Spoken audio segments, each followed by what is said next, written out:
Здравствуйте, это Кинокафе, с вами по-прежнему Давид Саралидзе и Игорь Маликов. Сегодня мы бы хотели поговорить о такой проблеме, как съемки картин по недавним горячим событиям.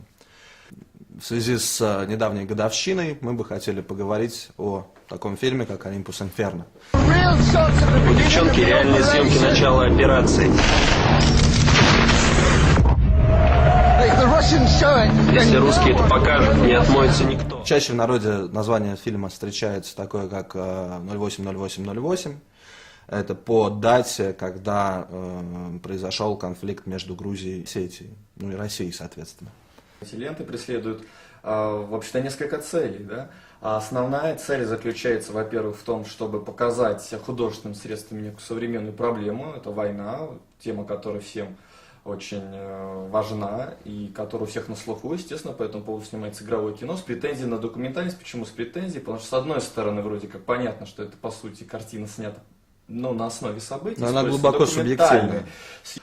И создается эффект доверия картине, что то, что там говорится, такая абсолютная объективность. С другой стороны, понятно, что это некая игровая приукрашенность, и видны все, скажем, неточности и даже откровенные такие, видны все неточности, некие ошибки, скажем так, в сценарии, потому что главные герои, спасаясь от, соответственно, грузинских войск, почему-то хотят передать, прежде всего, на американский канал эту запись, хотя понимаю, что это вообще довольно бессмысленное занятие. Это очень странно, да. Это очень странно. И, в общем-то, эти картины создаются, плюс вторая задача, такое поднятие патриотического, скажем, настроя граждан, которые уже успели или подзабыть, или еще помнить, для того, чтобы, в общем... Но это разве что только российский патриотический настрой можно поднять. Я думаю, не только, потому что, скажем, в странах Европы, как мы помним, была совсем другая новостная информация, о чем мы тоже будем говорить, о пиар-войнах и о том, как эта картина, в общем-то, может быть, не ориентирована на Запад, но, тем не менее, если на Запад ее будут смотреть, то она будет, скажем... Так, если она попадет на Запад и будет показываться по европейским каналам, будет представлять, соответственно, нашу точку зрения. Мне всегда казалось, что картина «Олимпус Инферно» — это результат полного политического фиаско, то есть информационного фиаско русских служб СМИ.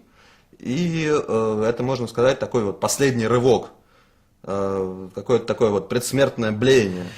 Может быть, да. И тут вообще дело с медиа, потому что когда мы выходим на сферу таких фильмов, околодокументальных, полудокументальных, мы, собственно, не столько находимся в сфере кинематографа, сколько в общей медийной новостной сфере. Это как, собственно, сам фильм и телевидение, потому что он не показывался в кинотеатрах, он изначально был рассчитан для показа массовой аудитории именно по телевидению, соответственно, это уже идет обсуждение и в блогах, это идет обсуждение в новостях, это идут какие-то видеозаставки, и в связи с этим очень много картин, которые рассматривают эту проблему, на серьезном, правда, уровне.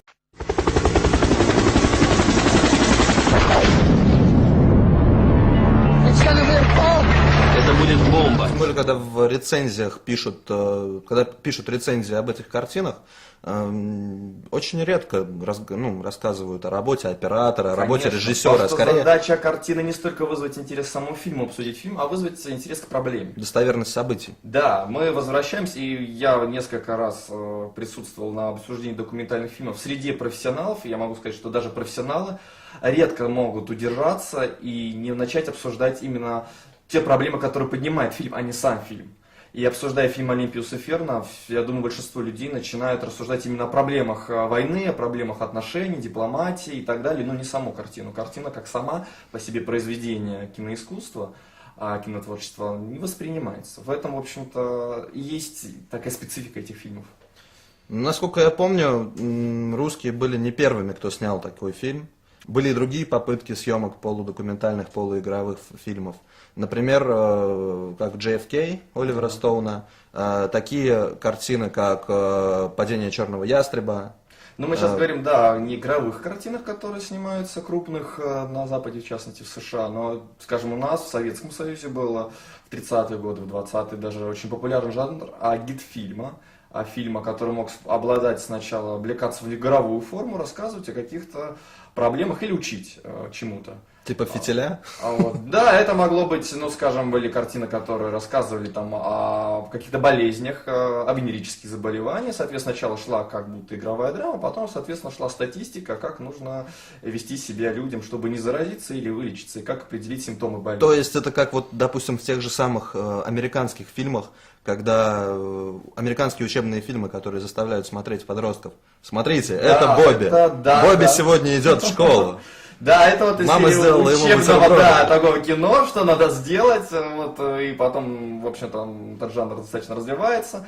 В военное время снимали, соответственно, фильмы, которые должны были поднимать патриотизм, давайте сейчас придет враг, но мы его быстро уделаем и так далее. То есть это были, хотя были среди них, конечно, картины, обладающие высокими художественными достоинствами, но, как правило, задача все-таки не в том, чтобы создать какое-то произведение уникальное, а именно создать дух, подъем, настроение и, соответственно, обучить или убедить. А в игровом кино происходит осмысление самих общих процессов. Есть триллеры, политические фильмы, американские, европейские, которые поднимают именно проблему власти, отношения прессы, где мы можем, скажем, выделить два направления. Первое направление, когда герой имеет некую информацию, скажем, как в фильме «Враг государства», триллере известном. Который хочет донести ее до... Да. Все контролируется, никто не СМИ. знает. Есть герой, у которого есть эта правда, и если она попадет на телевидение, то значит все узнают правду. И прямо противоположная точка зрения, ну не точка зрения, а сюжет, скажем так, который выражен наиболее ярко в фильме «Хвост виляет собакой». Это прежде всего стратегия. Стратегия. Вот что такое работа продюсера. Это как сантехник. Именно как сантехник. Делаешь свое дело, и никто ничего не замечает. И только когда сантехник ошибается, кругом все оказываются по уши в дерьме.